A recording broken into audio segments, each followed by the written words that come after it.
मछली का सीज़न आ चुका है। जिन लोगों को मछली बहुत ज़्यादा पसंद है उनके लिए ये वीडियो बहुत ज़्यादा ख़ास होने वाली है।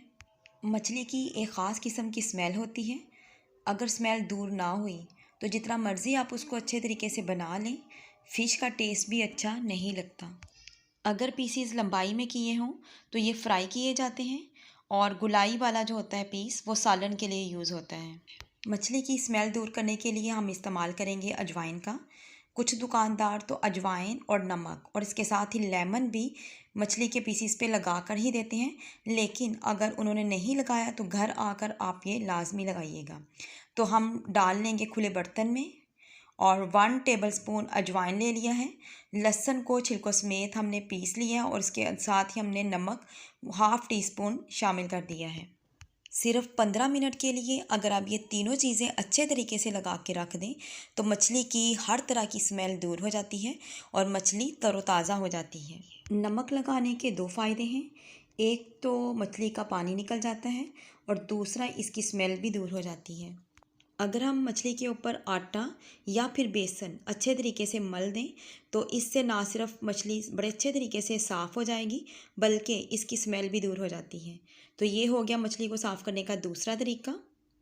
किसी भी किस्म का मीट हो, चाहे वो चिकन हो, बीफ हो, मटन हो या फिर फ़िश हो, अगर हम उसको सिरके से साफ़ करेंगे तो ये सिरका भी बहुत ज़्यादा फ़ायदेमंद है और ये हर किस्म के गोश्त को बड़े अच्छे तरीके से साफ़ कर देता है। यहाँ मेरे पास एप्पल साइडर विनेगर था तो मैंने 1 टेबलस्पून इसका फ़िश के ऊपर लगा दिया है। इससे भी मछली साफ़ हो जाती है और इसकी स्मेल दूर हो जाएगी। आप इसकी जगह वाइट सिरका भी यूज़ कर सकते हैं।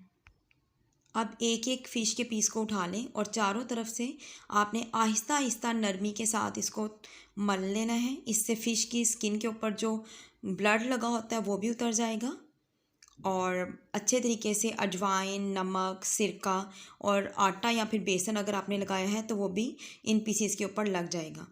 और उसके बाद आपने तमाम पीसीस को मलने के बाद पानी में डिप करके रख दें और दोबारा से इनको मल लें हल्के हाथों से। पानी आप चेंज कर लें, दोबारा से पानी डाल लें। इस तरह आपने दोबारा से पीसीस को हल्के हाथों से ही मल लेना है। 2 से 3 मरतबा आपने पानी को चेंज करना है और इस तरह फ़िश बड़े अच्छे तरीके से साफ़ हो जाएगी। ना सिर्फ साफ़ होगी बल्कि इसकी स्मेल भी दूर हो जाएगी। फ़िश को वॉश करके आप 1 से 2 दिन के लिए फ्रिज में रख दें और उसी दिन इसको ना पकाएं। 1 से 2 दिन के बाद जब आप इसको बनाएंगे तो फ़िश के अंदर बिल्कुल भी नमी नहीं होगी। यही वो ख़ास टिप है जो रेस्टोरेंट वाले यूज़ करते हैं। फ़िश का एक ख़ास किस्म का मसाला और इसको फ्राई करने की रेसिपी मेरे चैनल पे मौजूद है, आप वहाँ से जाके देख सकते हैं।